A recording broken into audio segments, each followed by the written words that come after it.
नियमों को कोई मान तो ले, वो मंदिर अधूरा है जिसमें शिवलिंग नहीं है। देखो जो बात मैंने पढ़ी है मैं आपके बीच में उस बात को मैं बोलूंगा।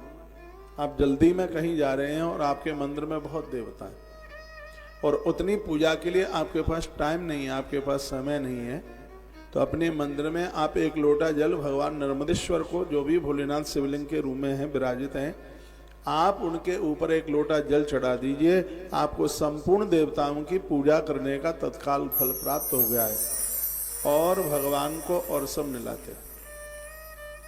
हमारा मंदिर बहुत बड़ा है, मैं डॉक्टर साहब के घर रुका हूं, पूरा मंदिर हर देवता है। मेरे पास सुबह जप का भी काम होता है, पाठ का भी काम होता है, तो मैं भले ही पूरे देवताओं को ना निला पाऊं, लेकिन एक भी दिन ऐसा नहीं निकलता कि भगवान महादेव को अभिषेक न किया जाए। शिव जी को अभिषेक करने से मुझे लगता है संपूर्ण देवताओं को स्नान करा जाए।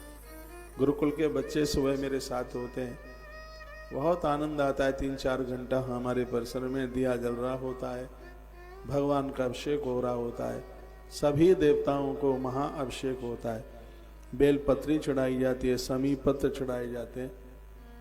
प्रतिभा मैया के घर में बड़ा सुंदर सा बगीचा, एक बार टीवी में आप देखिए, वहाँ एक रुद्राक्ष का पेड़ है जिसका हमने परिचय दिया।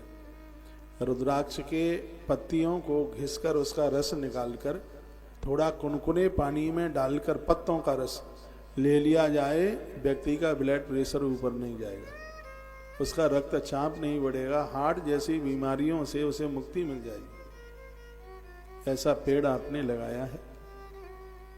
बेल के खूब पेड़ लगाए हैं, ऐसा कौन सा पेड़ है जो नहीं लगाया है? वृक्ष के हम ऋणी हैं, कर्जदार है। व्यक्ति 24 घंटे में इतनी ऑक्सीजन लेता है, सिलेंडर 3 खत्म हो जाए रसोई के। ये पूरी ऑक्सीजन हमें पेड़ ही तो देते हैं, हमें वृक्ष देते हैं। जितना प्रेम आप अपनी संतान से करते हैं, उतना ही स्नेह, उतना ही प्रेम इन वृक्षों से कीजिए। पेड़ आपसे बात करते हैं। पिता में भीष्म ने कहा था, जो पेड़ लगाएगा, ये वृक्ष ही मनुष्य शरीर धारण करके गयाजी में जाकर उस दाता का पिंडदान करने को जाएंगे। ये पेड़ों की इतनी बड़ी है महिमा। तो रुद्राक्ष का बहुत बड़ा महात्म्य है। एक बार मैं फिर आपको यह निवेदन कर रहा हूं, वंदे शिव पुराण में सर्वदाहम प्रश्नदी शिव प्रश्नाम याया दध्यांश पदयोरतिम। भगवान शिव कहते हैं कि मेरे शिव पुराण को सुनने वाला, सुनाने वाला, इसका दान करने वाला, इसको वंदन करने वाला, मैं उसे अति प्रसन्न हो जाता हूँ। जैसे मुझे गणेश और कार्तिकेय बहुत प्रिय हैं, वो भक्त भी मुझे इतने ही प्रिय हो जाते हैं। आप जितने भी हमें आप सुन पा रहे हैं, भले आप एक आधा अध्याय पढ़ें, आप पढ़िए और अपने घर में श्री शिव महापुराण रखिए। ये कल्याण का परम साधन है। एक बार आप पूरी इसकी आवृत्ति लगा लें, आप इसके बिना रह ही नहीं पाएंगे। राम जी प्रत्येक दिन शिव महापुराण का पाठ करते हैं। कोई तो आखिर में तो कोई बात होगी। शंकर जी क्या प्रत्येक दिन अभिषेक भगवान प्रभु राम करते हैं, आखिर में तो कोई बात रहेगी। स्वयं भरतलाल जी प्रत्येक दिन भगवान महादेव का अभिषेक करते हैं। 2 काम भरत नित्य करते हैं।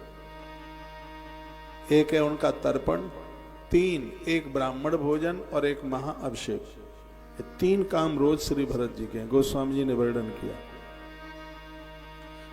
तर्पण होम करई विधि नाना, विप्र जीवाय दे दिन दाना।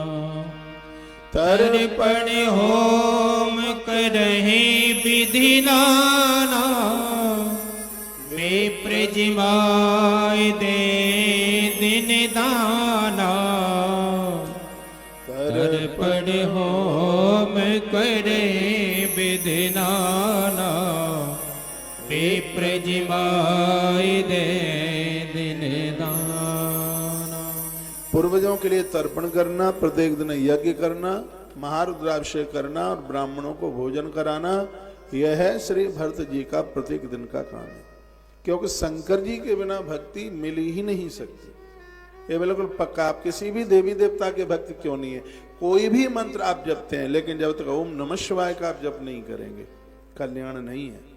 भले ही गुरु दीक्षा में आपको ओम नमः शिवाय मंत्र नहीं मिला, आपको मंत्र दूसरा मिला है, फिर भी सभी भक्तों को A to Z सभी भक्तों को ओम नमः शिवाय का जप करना ही चाहिए।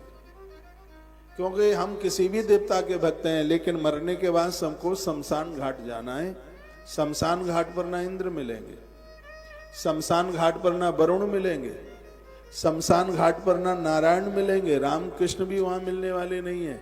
शमशान घाट पर यदि किसी देवता से मुलाकात होगी वो उज्जैन वाला महाकाल होगा, ये याद रखना है।